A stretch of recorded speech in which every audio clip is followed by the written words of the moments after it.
in exact order. This evening, as usual, the glow of our campfire is working enchantment on everything within reach of its rays. Lying beneath the firs, it is glorious to see them dipping their spires in the starry night, the sky like one vast lily meadow in bloom. How can I close my eyes on so precious a night? July 10.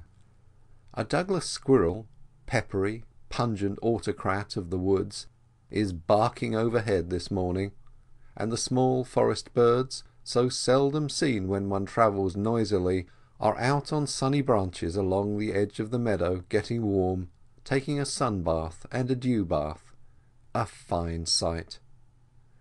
How charming the sprightly confident looks and ways of these little feathered people of the trees. They seem sure of dainty, wholesome breakfasts, and where are so many breakfasts to come from?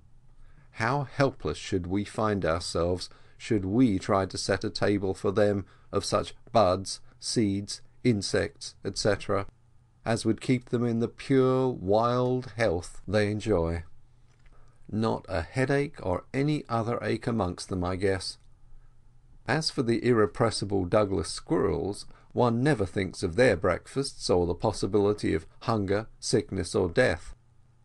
Rather they seem like stars above chance or change, even though we may see them at times busy gathering burrs, working hard for a living.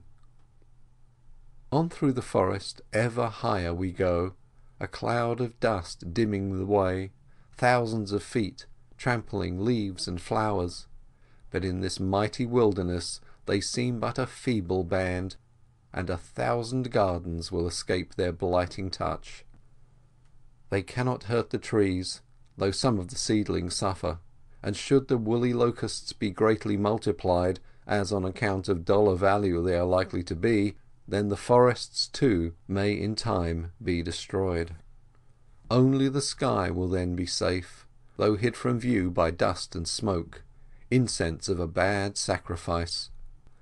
Poor, helpless, hungry sheep, in a great part misbegotten, without good right to be, semi-manufactured, less made by God than man, born out of time and place, yet their voices are strangely human, and call out one's pity.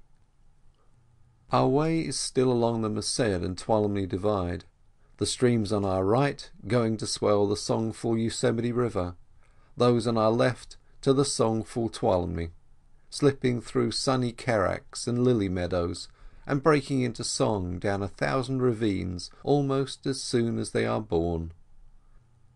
A more tuneful set of streams surely nowhere exists, or more sparkling crystal pure, now gliding with tinkling whisper, now with merry dimpling rush in and out through sunshine and shade, shimmering in pools, uniting their currents, bouncing, dancing from form to form over cliffs and inclines, ever more beautiful the farther they go, until they pour into the main glacial rivers.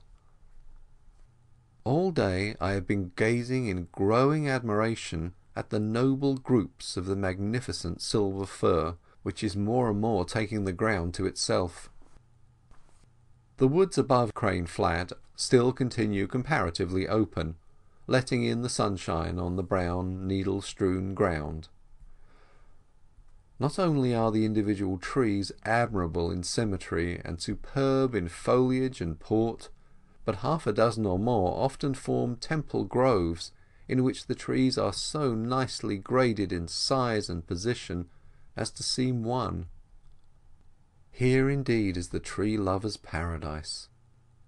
The dullest eye in the world must surely be quickened by such trees as these. Fortunately the sheep need little attention, as they are driven slowly and allowed to nip and nibble as they like. Since leaving Hazel Green we have been following the Yosemite Trail. Visitors to the famous valley coming by way of Coulterville and Chinese Camp pass this way, the two trails uniting at Crane Flat, and enter the valley on the north side. Another trail enters on the south side by way of the Mariposa. The tourists we saw were in parties of from 3 or 4 to 15 or 20, mounted on mules or small mustang ponies. A strange show they made, winding single file through the solemn woods in gaudy attire, scaring the wild creatures, and one might fancy that even the great pines would be disturbed and groan aghast. But what may we say of ourselves and the flock? We are now camped at Tamarack Flat, within 4 or 5 miles of the lower end of Yosemite.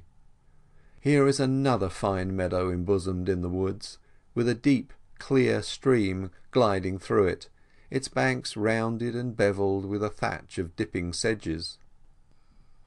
The flat is named after the two-leaved pine, Pinus contorta, variant Mariana, common here, especially around the cool margin of the meadows.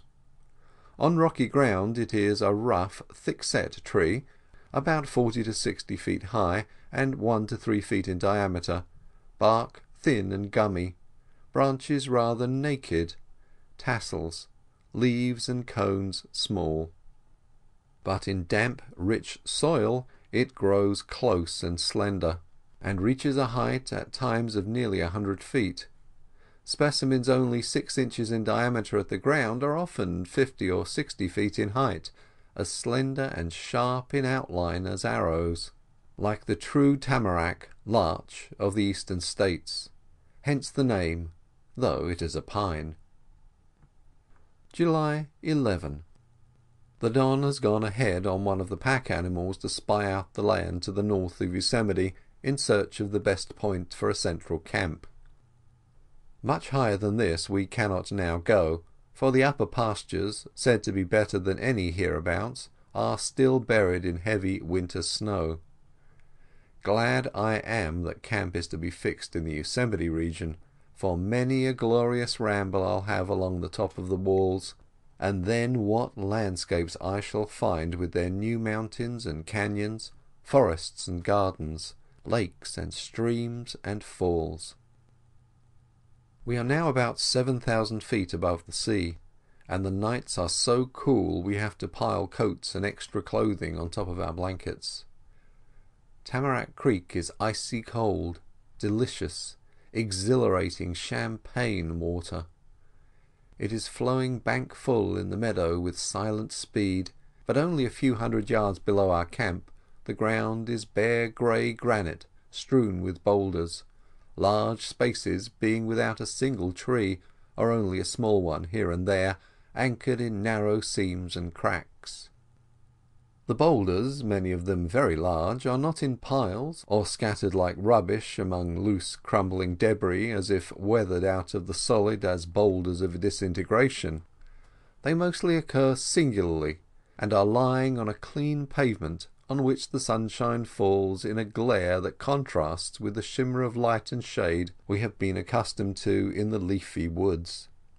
And, strange to say, these boulders, lying so still and deserted, with no moving force near them, no boulder carrier anywhere in sight, were nevertheless brought from a distance, as difference in colour and composition shows, quarried and carried and laid down here each in its place, nor have they stirred, most of them, through calm and storm since first they arrived. They look lonely here, strangers in a strange land. Huge blocks, angular mountain chips, the largest 20 or 30 feet in diameter, the chips that nature has made in modelling her landscapes, fashioning the forms of her mountains and valleys. And with what tool were they quarried and carried? On the pavement we find its marks. The most resisting, unweathered portion of the surface is scored and striated in a rigidly parallel way, indicating that the region has been overswept by a glacier from the north-eastward, grinding down the general mass of the mountains, scoring and polishing, producing a strange, raw, wiped appearance, and dropping whatever boulders it chanced to be carrying at the time it was melted at the close of the glacial period. A fine discovery this. As for the forests we had been